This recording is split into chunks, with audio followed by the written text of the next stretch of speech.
Bonsoir Paul. Bonsoir Ruth. Alors vous avez suivi un peu Emmanuel Macron aujourd'hui et Valérie Pécresse, les deux personnalités du jour.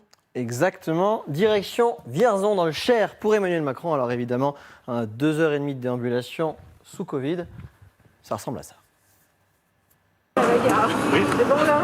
On est bien? Veillez bien à garder vos masques pendant la déambulation, même dans les espaces, surtout dans les espaces intérieurs, mais même en extérieur si ça ne vous dérange pas. Il nous attend pour un café. On va prendre un petit café. Oui. Monsieur le Président, est-ce que je pourrais voir votre dossier? Bien sûr. Mais non. Non, mais vous avez raison. Je signe de travers parce que je veux que ce soit mis en mode excuse. Hein. C'est ça, c'est ça. C'est sûr. C'est un truc de... Je suis pas un lapin de 6 semaines. Hein. Alors on connaissait l'expression le perdreau de l'année, mais on a appris aujourd'hui l'expression lapin de 6 semaines. Il est toujours extrêmement intéressant, quand le président de la République se déplace en France, d'écouter ce que lui disent les gens. Aujourd'hui, ce qui est vraiment marquant, c'est que les gens lui ont parlé des retraites, des petites retraites, de la fermeture des discothèques et de la désertification de la France. Question. Allez-y, monsieur. Qu'est-ce que vous avez contre les discothèques? Non, j'étais en discothèque. Si, c'est encore nous de vous fermer. C'est encore nous. Un mois encore nous, que nous.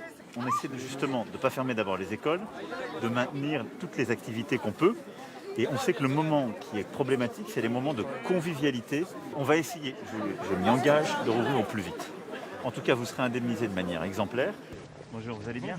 Macron, je peux vous poser une question? Dites-moi, madame. Pour les retraités, vous faites quoi? Actuellement, rien? Pour ceux qui ont des petites retraites, normalement, elle aurait dû être revalorisée. Si, on les a, les petites... Bonjour monsieur, vous faites quoi pour l'emploi en 2022? Bah, écoutez, on continue de se battre, c'est ce qu'on a fait là. C'est-à-dire d'abord on a fait tout pour protéger les emplois qui étaient en place, Oui. en aidant pendant la crise et on continue. Bon, il faut que vous nous aidiez parce qu'il y a plein de choses à refaire. Et c'est ce qu'on modifier. fait Vous avec savez, Action Cœur de Ville. On a un bureau de poste qui a fermé, on a un hôpital qui est en souffrance, il y a une manifestation du médico-social qui est là-bas. Vous savez, c'est pour ça qu'on se bat. Le futur candidat Emmanuel Macron doit déjà répondre de son bilan. Et puis il a été rattrapé par un autre candidat. Un homme lui a posé une question sur Éric Zemmour.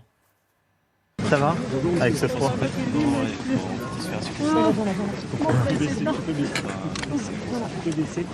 Oui. Par exemple, monsieur Zemmour, est-ce que vous ne trouvez pas ça un peu... Non, il faut apaiser tout ça. Ah oui, non, ça va apaiser. Il faut prendre de la hauteur, mettre du calme. Oui. Notre pays, il a besoin d'ambition et de bienveillance. Et c'est pas forcément totalement un hasard si demain Emmanuel Macron a choisi Vichy pour éventuellement envoyer une carte postale à la position d'Éric Zemmour justement sur Vichy. Je prendrai le premier train à l'aube demain et j'y serai demain en duplex. On a vu tout à l'heure le lapin de 6 semaines et je dirais que quand on interroge Emmanuel Macron sur sa candidature, quand les gens lui en parlent, on est plus sur un sphinx.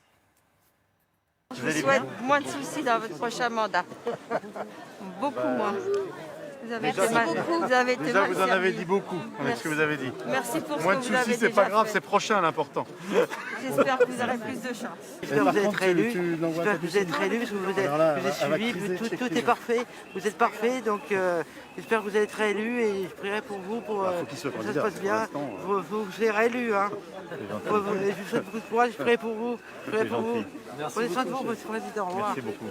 Il dit rien, il sourit, il dit c'est gentil, évidemment, on en reparlera dès demain. On va passer maintenant à la candidate Valérie Pécresse, selon les informations de Mathieu Desmoulins et de Léonard Attal. Aujourd'hui, devant tous les parlementaires LR, elle a dit « La droite est de retour, elle est belle, unie, elle a besoin de vous ».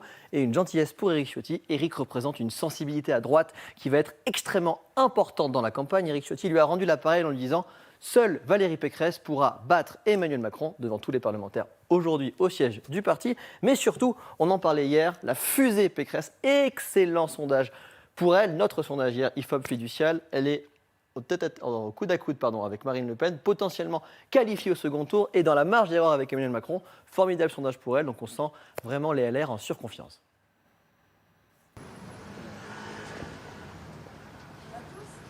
Vous allez bien? Oui, tout va bien. Vous avez vu ce sondage bon pour vous qui vous place au second tour? Écoutez, la droite est de retour. Vous allez bien, monsieur Carucci? Mieux, ce serait indécent. C'est le lancement de la fusée Pécresse?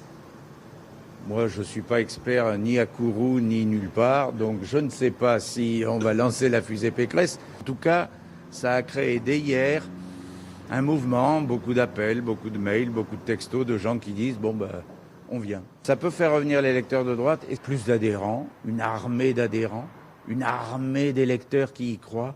Allez, c'est pas beau ça? C'est le lancement de la fusée Pécresse? Écoutez, en tout cas, ça permet de calmer les sceptiques. Une leader qui a été choisie, une femme, pour la première fois dans notre histoire à droite, qui a été choisie sans haine, sans rancœur. Ça change, hein.